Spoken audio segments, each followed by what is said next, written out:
Are you planning to retire comfortably? Good evening, folks, and welcome back to another episode of Silver Dad Knows. Remember, always live with no edits. If this is your first time here, hit that subscribe button now, as you're going to like what I'm about to say. So yes, folks, featuring right here an awesome piece. I had been eyeing it now, probably for at least a year. And finally, I've got the bug and I said, you know what, I'm going to get it. And so you're looking at a 2023. Let me just clean that a little bit. Hands are a little bit, you know how they go. Super cool right here. 2023 Nayu 1 ounce silver Muhammad Ali coin. A tribute to the legendary boxer, Muhammad Ali. Right here, we're on the Averse, featuring a dynamic depiction of Ali in his iconic boxing stance. And yes, it's complete with his gloves and shorts, accompanied by his official name logo, Ali. Then we go to the reverse, which I really like. It actually reminds me of Raging Bull, you know, Scorsese's Raging Bull with De Niro and Pesci.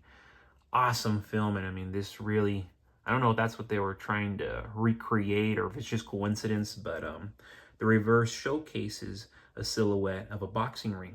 And then you see the public seal of Nayu, the coin's denomination of $2, the year of issue, 2023, and details of its weight and fineness. And yes, this coin is part of an exclusive series by Atmex, and has a limited mintage of 15,000 pieces.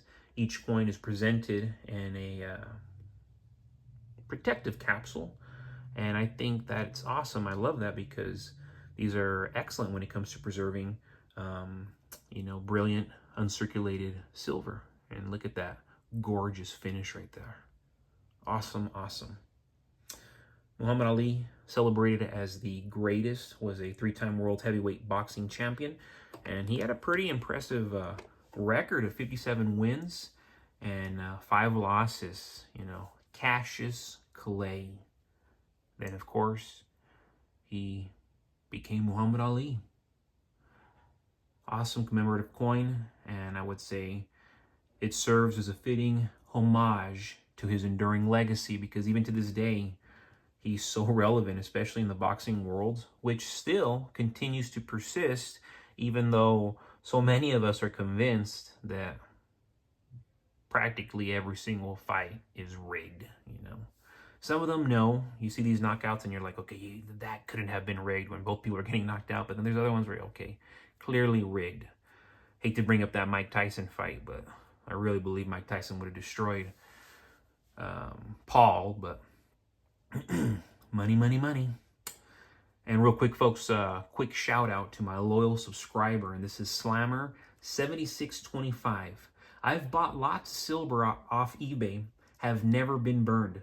Look for sellers with 99 to 100% feedback, with many sales, and also only buy from USA-based sellers. If you see a seller selling 1 ounce rounds or coins for $16 and from China with 1 feedback, run away. Awesome comment right there coming from Slammer7625, and I can relate just as well. I've been buying from eBay now for years, never been burned, and I have confirmed all of my silver, especially when I'm selling it. Everybody knows how to, they ding it. Sometimes they use a liquid. I mean, everybody has their own way to test it, but I have never been burned, folks, because I don't go looking for lowball silver. I go looking for real silver. When I see the price too low, too close to spot, below spot, I know what makes sense and I know what doesn't. And I always go with people who have almost 100% feedback or 100% feedback, and I always go with USA-based sellers as well. And I love doing that, and I buy from the same people every single month, and it serves me well. But yes, folks, going back to the title of this episode, when it comes to retiring comfortably, the traditional approach is to build a nest egg in stocks, real estate, and pensions. But for those seeking protection against inflation, economic instability, and fiat currency collapse, silver offers an alternative path. It's not just a hedge, it's real money. So how much silver would you need to actually retire on? The answer depends on lifestyle, expenses, and your expectations for silver's future purchasing power.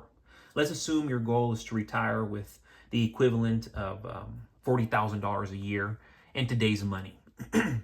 That means you'll need enough silver to cover about 20 years of retirement, totaling $800,000, right? Now, if silver reaches $100 per ounce, a number many analysts and silver stackers believe is achievable in a dollar devaluing world, you would need 8,000 ounces. But if silver hits $250 during a financial reset or currency crisis, which many experts assume at this point is inevitable, that number drops to just 3,200 ounces. Timing, of course, is everything. Stacking thousands of ounces, it sounds scary, it sounds daunting, it sounds like, oh no, there's no way, who does that, right? But silver remains relatively affordable compared to gold, even now. At $29, $30 an ounce, 1,000 ounces cost 30 G's, $30,000. And that's very reachable for many in real time. You know, a lot of people, they might have 50,000, 100,000 laying around. So why not convert, you know, a percentage of that into silver, you know? That's why consistent stacking, even a few ounces a week, it adds up. It's not about hitting 8,000 ounces overnight. It's about building over the years while dollar purchasing power erodes, you know? And how is it going to erode? Well, the house that you probably live in right now is going to double, triple, quadruple in price. And it sounds outrageous, but that's how much the dollar is going to decline.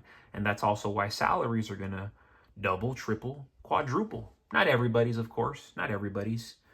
But there's going to be people who start making crazy money. You're going to be hearing more and more people making $1 million a year or more. For years now, I've known a handful of individuals that I know personally who've been making $1 million a year. That's crazy money, but they're making that every year. And they were making that before COVID. And then when COVID happened, it's like, man, money got even crazier for these people. I know it didn't get for most, but for the upper middle class and the rich, it's really, really, really showing. Retirement stacking isn't just about ounces. It's about versatility. So you'll want a mix of 1 ounce coins, fractional silver, and even junk silver for small barter and liquidity. In a crisis, being able to sell or trade 1 ounce at a time, that matters. You know, it might not seem like it does, but it does, especially in a crisis or a collapse scenario, or even in the future when these ounces, something like this is worth $250, $300, just the individual round, the individual coin. Also, your stack, it should be diversified by type and location. Some in hand, some in value, and maybe even overseas for protection if you have the capital. And if you have the capital to do something like that, have something in another country, I know one person who's doing this. That is awesome, and you are lucky. If you live in a border town, you got family on the other side, do yourself that favor. Do yourself that favor. You know, whether it be you live on the border here on the United States of and Mexico, or you live on the border of the United States and Canada. You got family on either side. Take advantage of it. It's important to factor in taxes as well. If silver rises significantly, capital gains will take a bite. Consider using a self-directed IRA for silver storage, or look into strategies to legally minimize taxes when it's time to sell. Remember, the goal is to preserve purchasing power and convert it to income when needed, not just a hoard for hoarding's sake.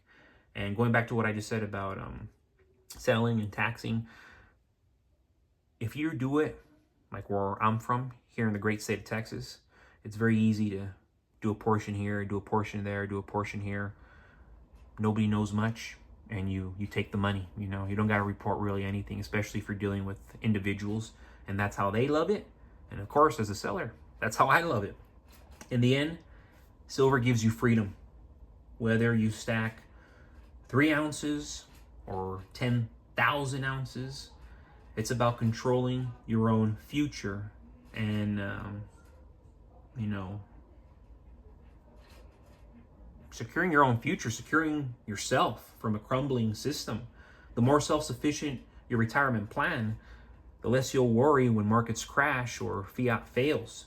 So how much silver do you really need to retire? As much as it takes to sleep peacefully at night. And that's a number only you can define. But generally, I'm going to say 3,000, 1,000, 1,000 at least. I'd say 1,000 at least personally. But folks, as always, thank you so much for joining us for another evening of Silver Dad Knows. God bless you. God bless your household. And as always, God bless America.